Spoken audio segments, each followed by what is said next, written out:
जो टॉपिक है electric charge को पैदा करना, प्रोटेक्शन ऑफ इलेक्ट्रिक चार्जेस। अगर हम एक प्लास्टिक किंग को बालों में फेरने के बाद कागज के छोटे छोटे टुकड़ों के करीब लाएं तो वो इनको अपनी तरफ खींचने लगती है। इस तरह जब शीशे की सलाख को किसी रेशम के कपड़े से रगड़ा जाए तो यह सलाख भी कागज के टुकड़ों को अपनी तरफ खींचने लगती है। इस कशिश या दफा की ये खसूसियत इलेक्ट्रिक चार्ज की वजह से होती है, जो कि इन पर रगड़ की वजह से आता है। हम एक न्यूट्रल जिस्म को दूसरे न्यूट्रल जिस्म से रगड़ कर भी चार्ज पैदा कर सकते हैं। दर्ज दैल सरगर्मियों से साबित होता है कि रगड़ की वजह से दो किस्म के चार्ज पैदा होते हैं।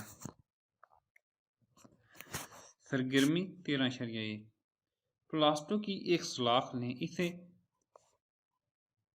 पश्चिम फुर के साथ है रगड़ कर उसकी हालत में रेशमी धागे के साथ लटका दें। अब प्लास्टिक की एक और सलाख को खाल के साथ रगड़ कर पहली सलाख के करीब लाएं।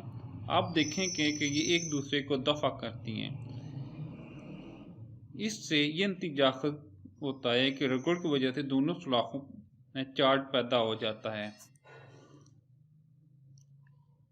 सरगर्मी 13.2 शीशे की एक सलाख लें और इसको रेशमी कपड़े के साथ रगड़ कर उसकी हालत में लटका दें। जब हम खाल के साथ रगड़ी हुई प्लास्टिक की सलाख को धागे के साथ लटकाई हुई सलाख के करीब लाते हैं तो ये दोनों सलाखें एक दूसरे को कशिश करती हैं। पहली सरगर्मी में दोनों सलाखें प्लास्टिक की हैं, दोनों जी को खाल से रगड़ा गया है। क्योंकि दोनों सलाखें एक दूसरे को दफा करती हैं, इसलिए हम ये फर्क कर सकते हैं हम दोनों सलाखों पर एक ही किस्म का चार्ज पैदा होता है। दूसरी सरगर्मी में दोनों सलाखें एक जैसी नहीं हैं और एक दूसरे को कशिश करती हैं। इससे यह ज़ाहिर होता है कि दोनों सलाखों पर एक जैसा चार्ज नहीं है, बल्कि इनकी इकसाम एक दूसरे के मुखालिफ हैं। इन चार्जेस को पॉजिटिव और नेगेटिव इलेक्ट्रिक चार्ज कहते हैं। रगड़ के अमल के दौरान नेगेटिव चार्ज एक जिस्म से दूसरे जिस्म पर मुंतकिल होता है। मुतजाबाला सरगर्मियों से हम ये नतीजा करते हैं कि चार्ज किसी जिस्म की वो बुनियादी खसूसियत है जिसकी बिना पर वो दूसरे जिस्म को कशिश या दफा करता है।